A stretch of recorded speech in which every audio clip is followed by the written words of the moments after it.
Assalamualaikum warahmatullahi wabarakatuh. Perkenalkan, nama saya Muhammad Syarif Miftahudin. Saya kelas D4T3B dengan NPM 1184044.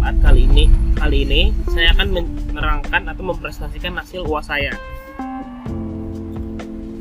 Soal pertama saya bacakan. Dalam membangun suatu sistem dengan menerapkan terdistribusi database dengan menggunakan beberapa metode, yaitu dengan metode replikasi dan fragmentasi. Untuk fragmentasi dibagi menjadi dua, yaitu fragmentasi vertikal dan horizontal. Jelaskan juga pengertian dari metode replikasi dan fragmentasi. Sebutkan perbedaan fragmentasi vertikal dan horizontal dan berikan contohnya. Jawaban saya mengenai itu adalah fragmentasi, replikasi, fragmentasi horizontal, dan fragmentasi vertikal. Fragmentasi membagi suatu relasi yang ada menjadi sejumlah fragmen atau pecahan relasi yang tetap mempertahankan keutuhan informasi semula. Kelebihan dari fragmentasi yang menjadi alasan dilakukannya adalah dimungkinkannya pemrosesan data secara paralel dan penempatan tupel relasi yang berisi sejumlah informasi pada tempat yang tepat, yaitu yang paling membutuhkannya. Replikasi adalah seperangkat teknologi yang digunakan untuk menyalin dan mendistribusikan data dari suatu database ke database yang lain. Nah, sekarang fragmentasi horizontal dan fragmentasi vertikal.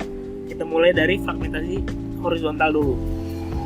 Fragmentasi horizontal terdiri dari tupel dari fragmen global yang kemudian dipecah-pecah atau disekat menjadi beberapa subset.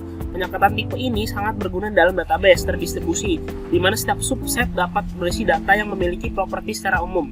Nah, sementara fragmentasi vertikal akan membagi lagi atribut-atribut dari fragmen global yang tersedia menjadi beberapa grup. Bentuk yang paling simpel dari fragmentasi vertikal adalah dekomposisi, di mana sebuah row ID yang unik dapat disertakan dalam setiap fragmen untuk menjamin dan memungkinkan terjadinya proses rekonstruksi melalui sebuah operasi join. Nah, kita lihat contoh tabelnya. Saya di sini membuat tabel barang. Ada 4 atribut. Pertama, atribut nama barang, kategori, harga, jenis bahan. Bisa dilihat ini contoh dari tabel barangnya. Kulot pendek, kulot panjang, kulot anak, lejing dewasa, lejing anak, sort dewasa, sort anak. Ini kategorinya kulot, lejing, sort, harganya, dan jenis bahannya. Nah, kalau fragmentasi horizontal itu seperti ini. Jadi nama barang, kategori, harga, jenis bahan semua masuk. Kulot pendek, kulot, harga, dan spanduk rayon ini bahannya. Nah, kalau fragmentasi vertikal seperti ini contohnya. Kulot pendek mengambil atribut nama barang dan atribut jenis bahan. Nah, sekarang nomor 2.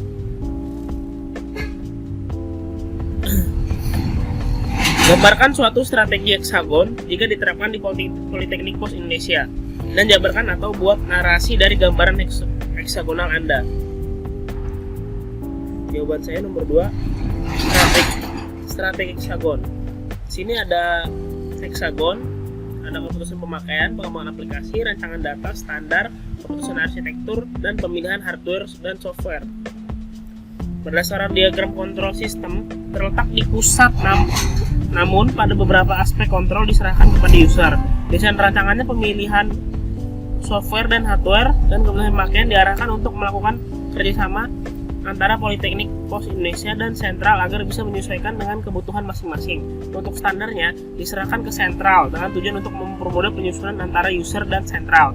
Kemudian keputusan arsitektur dan pengembangan aplikasi diberikan kepada Poltek Pos agar dapat dengan mudah menentukan arsitektur yang dibuat dan dapat dengan bebas menuangkan kreativitas dalam pembuatan suatu aplikasi. Nah, ini heksagonnya yang dijelaskan di atas. Sekarang nomor 3.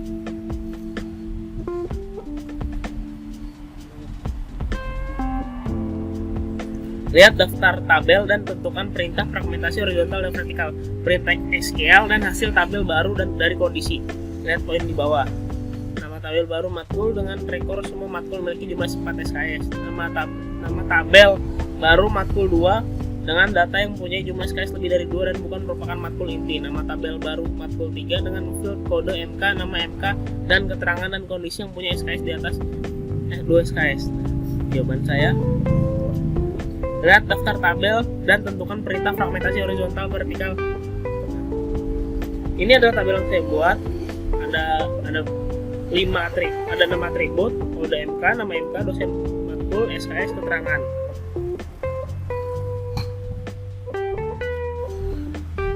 Nah, ini nama tabel baru matkul 1 dengan record semua matkul yang dalamnya memiliki jumlah SKS 4.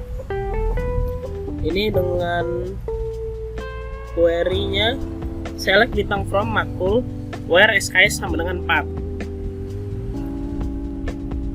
Nah, ini yang kedua, nama tabel baru matkul 2 dengan data yang punya jumlah SKS lebih dari 2 dan bukan merupakan matkul inti atau matkul umum. Nah, ini query-nya select bintang from matkul where SKS lebih dari 2 dan n keterangan sama dengan matkul umum. Nah, yang ketiga, nama tabel baru dengan 3 field kode MK, nama MK, dan keterangan dengan kondisi yang punya SKS di atas 2 SKS. Fragmentasi campuran atau horizontal vertikal. Ini query-nya select kode underscore MK, nama MK, keterangan from matkul where SKS lebih dari 2.